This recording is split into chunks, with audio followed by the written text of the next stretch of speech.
به نام خداوند بخشنده و مهربان. همدیاران عزیز، اینک حمزه با لطف خداوند و کمک شما ملت عزیز با همراهی مادرش از کشور خارج شد و روزهای نزدیک در ترکیه توابت خود را آغاز خواهد کرد.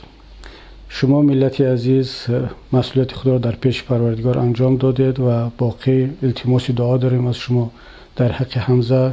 چون که حیات حمزه و سلامتی او در دست پروردگار است و این چنین امید داریم از توانمندی و از ملکه و امکانات طبیبان. اینجا میخواستم به تمام برادرانی که در این امر خیر زحمت کشیدن منتداری خود، اهل خاندان و خویش و تبار و همه یار و دوستان را بیان کنم. بخصوص برادرانی که از روز اولی که این قضیه رسانه‌ای شد، چاره‌بینی ها و فلش ماب ها، پتیسیا و وسیله های دیگری مصالحت آمیز را راه اندازی کردند تا اینکه صدای دل ما را و این قضیه را به جهانیان برسانند. بخصوص برادرانی که این پتیسیا را راه اندازی کردند و بیشتر از 140,000 انسان در سراسر جهان به این مراجعت نامه امضا کرد و من مطمئنم که اگر اون فشارها بالای مردم نمی بود که روزهای اول خیلی ها را ترساندن، شماره امضا کنندگان از این چند مراتب بیشتر میشد. من در اینجا نمیخواهم کسی را نام بگیرم، چون که شماره و عدد کسانی که در این کار خیر سهم داشتن خیلی زیاد است. اگر امکان می بود دست یک و یک شما را من شخصا میفشردم، اما چون این امکان نیست، تنها میخواهم توسط این بیانیه و مراجعت نامه منتداری خود را برسانم و نه تنها با کسانی که این پتیسیا، فلش ماب و تظاهرات ها را برگزار کردند، مراجعت نامه ها نوشتند، به سفارتخانه ها، به سازمان های بین المللی مراجعت کردند. ما این برادران و خواهران را اکثرشان را اسمهایشان را میدونیم و طبیعی است که منتداری خود را بیان خواهیم کرد. اما یادمون نرود که در این قضیه قهرمان های دیگری هم هستند که پس پرده ماندند. آنها را جز پروردگار کسی نمیداند، چون آنها چه در داخل کشور چه بیرون از آن فقط برای خدا کار کردند، نه برای آنکه کسی از آنها آگاه باشد. من با استفاده از این فرصت به آنها هم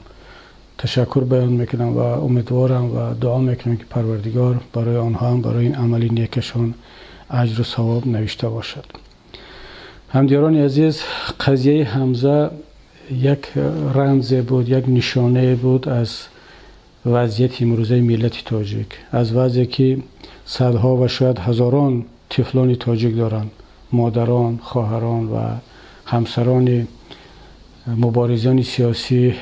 امروز در تاجیکستان در شرایطی هستند که اونها بعضیشون نمیتوانند سفر کنند، به خانواده خود همراه شوند. بعضی دیگر حتی امکانی برای تبابت رفتن به خارج ندارند. تنها حمزه نبود که نمیتوانست برای تبابت به خارج برود، بلکه ما ده ها نفرهای دیگر را میدانیم که تنها به خاطر آنه که یکی از فرزندان این خانواده در صف اپوزیسیون هست یا با حکومت امروزه تاجیکستان ناراضی است در مسئله در سیاست، اونها از سفر ممنوع هستند و نمیتوانند به جای سفر کنند تبابت کنند یا تحصیل کنند. اینک وقتی آن رسیده است که ما این همبستگی و این اتحادی که در قضیه حمزه نشان دادیم، این را برای آزاد کردن، رهانیدن ده ها و شاید صدها هموطنان عزیز دیگرمان در آینده استفاده کنیم. قضیه حمزه و رفتار ما و شما چند درس و عبرت برای شما نشان داد. یکی این که ما اثبات کردیم که میتوان با راه‌های مصالحت آمیز، با استفاده از قانون، با استفاده از سندهای بین المللی، از مکانیزم‌های بین المللی به هدف خود رسید و شرط نیست که برای رسیدن به هدف استفاده از زور شود، استفاده از وسیله‌های غیر قانونی شود، همچنانی که بعضی از هموطنان ما دعوت میکنند. ما و شما با این عمل خود اثبات کردیم که ملت تاجیک ملت ارزش محور است، قانون محور است، ملتی هست که تنها و تنها از وسیله ها و امکانات مصالحت آمیز و قانون محور استفاده میکند. بله هستند کسانی هم که هنوز هم متاسفانه از وسیله‌های خشونت‌آمیز زورآوری استفاده میکنن و روزهای اخیر ما شاهد یک حادثه بسیار ننگین در کشور شدیم که متاسفانه با دست چندی از هموطنان ما چند گردشگر خارجی کشته شد و این عمل ننگین سایه بر چهره ملت ما برافکند و ما شاید که سالها لازم شود که این ننگ و این سیاهی را از چهره ملت شسته باشیم. اما اکثریت ملت و میتوان گفت که 99% ملت تاجیک پایبند به این ارزش‌های مصالحت آمیز و وسیله‌های مصالحت آمیز هستند. بنابر همین این تجربه نشان داد که در آینده هم باید ملت برای رسیدن به هدف‌های خود تنها و تنها از این وسیله‌ها استفاده کند. من از تمام جوانان، از تمام مبارزین، از برادران و خواهران خواهش میکنم که نوابسته از اون که به شما چی میگن، چی تهمت میزنن. امروز بله شما را بعضی‌ها خیانتکارانه و بر دروغ تهمت میزنن، همچون تروریست، همچون اکستریمیست، اما شما با عمل خود اثبات کنید. همچون که در مسئله حمزه اثبات کردید،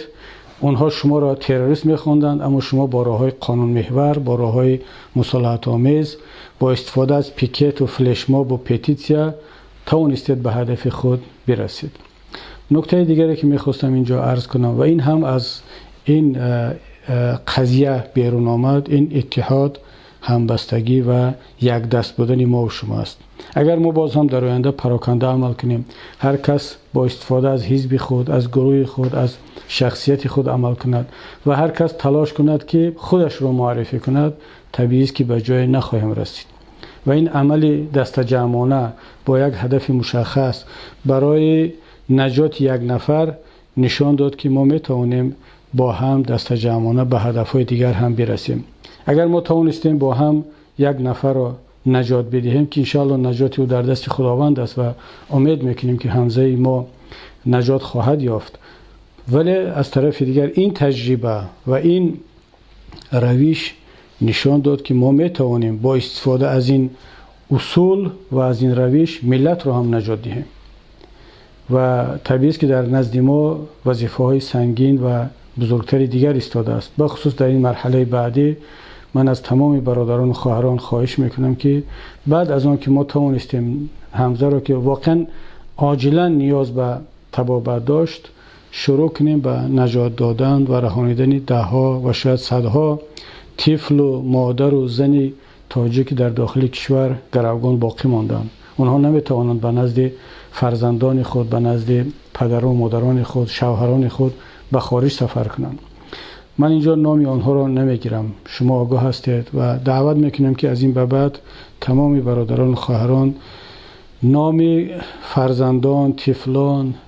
زنها، خواهران، مادرانی که در داخل کشور گروگان هستند آنها را به ما بفرستند، به شخصان مسئول، تا اینکه این روی خط آماده شود و ما باز هم از این وسیله که استفاده شد، با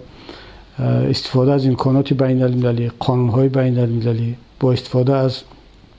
اون سندهایی که تاجیکستان امضا کرده است و از آن جمله با استفاده از قانونگذاری امروزه تاجیکستان بتوانیم آنها را از این وضعیت دشوار برهانیم. من در اینجا بیشتر درباره پهلوهای منفی این قضیه صحبت نخواهم کرد، چون واقعا یک قضیه خیلی دشوار بود. اون چیزی که ما و شما در این 10 روز یا 2 هفته آخر دیدیم، میتوان گفت که تنها این با قسمت بالای آیسبرگ بود. قسمت پایان 80-90% آن از چشمها پنهان بود و هنوز هم پنهان است و اون مصیبت و اون عذابی را که مردم ملت در 10 روز آخر مشاهده کرد، این مصیبت و عذاب 3 سال باز ادامه داشت و با صبر و تحمل توانستند این مصیبت ها را پس سر کنند. البته در آینده هم باز کارهای دشوار دیگر در پیش است. پس دعوت ما از شما هموطنان عزیز، بخصوص برادران و خواهران مبارز که توانستند یک حیات را نجات بدهند، باز در آینده بیشتر خواهد شد و اون هم باشد نجات دادن دهها و صدها شهروندان ما و شما، برادران و خواهران و فرزندان ما و شما از گروگانی و از اسارت است. انشاءالله که ما با همکاری و همدستی به این هدفهای نیک خود خواهیم رسید. در آخر بار دیگر به یکایک شما مینداری خود، اهل خاندان و تمام یار و دوستان را میرسانم تا صحبت های بعدی در پناه خدا.